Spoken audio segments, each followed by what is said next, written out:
جب قائد اعظم بیمار تھے، ٹی بی 3rd stage کو پہنچی ہوئی تھی، بستر مرگ پر تھے، ہمارے ہوتے تھے میو ہاسپٹل میں ٹی بی کے جو پروفیسر تھے ٹیوبرکلوز ڈیزیز کے، ریاض علی شاہ، ان کی ڈائری میں انہوں نے ایک واقعہ لکھا ہے قائد اعظم کے بارے میں، وہ ذرا آپ سن لیجیے۔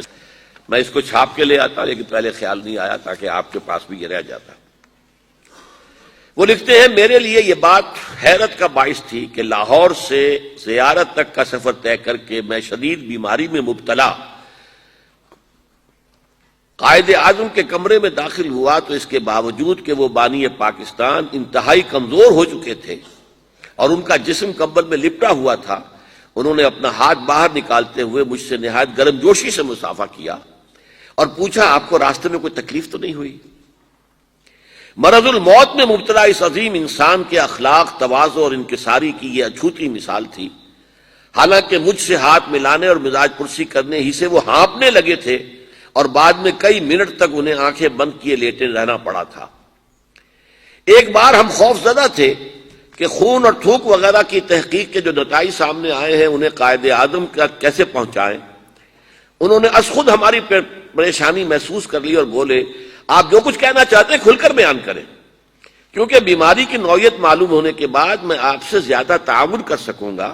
گھبرائیں نہیں، میں موت سے نہیں ڈرتا، کیونکہ موت کو بہرحال آنا ہے، البتہ اگر آپ کے پیشے کے اصول راستے میں حائل ہیں تو میں آپ کو مجبور نہیں کروں گا۔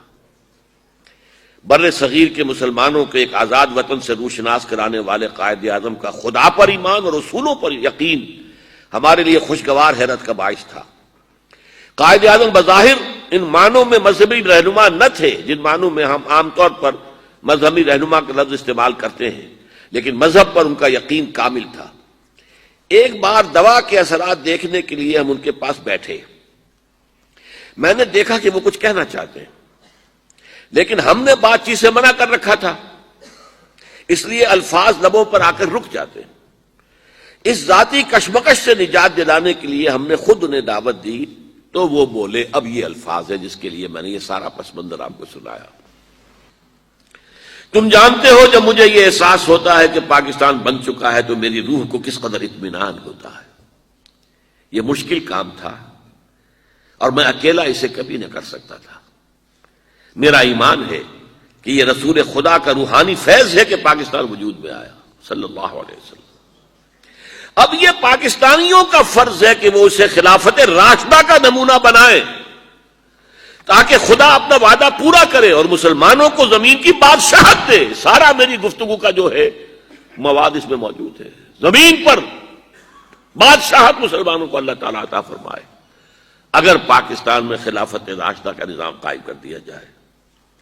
پاکستان میں سب کچھ ہے، اس کی پہاڑیوں، ریگستانوں اور میدانوں میں نباتات بھی ہیں اور معدنیات بھی، انہیں تسخیر کرنا پاکستانی قوم کا فرض ہے۔ قوم نیک نیتی، دیانت داری، اچھے اعمال اور نظم و ضبط سے بنتی ہیں اور اخلاقی برائیوں، منافقت، زر پرستی اور خود پسندی سے تباہ ہو جاتی ہے۔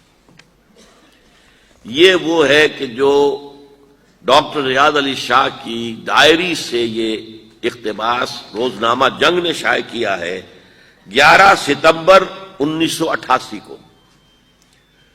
11 ستمبر 1948 کو قائد اعظم کا انتقال ہوا، تو گویا کہ 40ویں برسی پر، قائد اعظم کی 40ویں برسی 11 ستمبر سن 88 کو جو خاص کو ایشو شائع ہوا ہوگا اس میں یہ واقعہ شائع کیا گیا، جو پھر ہم نے وہاں سے لے کر ندائے خلافت کے کور پر شائع کیا تھا، سرورق پر۔ یہ تھا مقصد اس پاکستان کا۔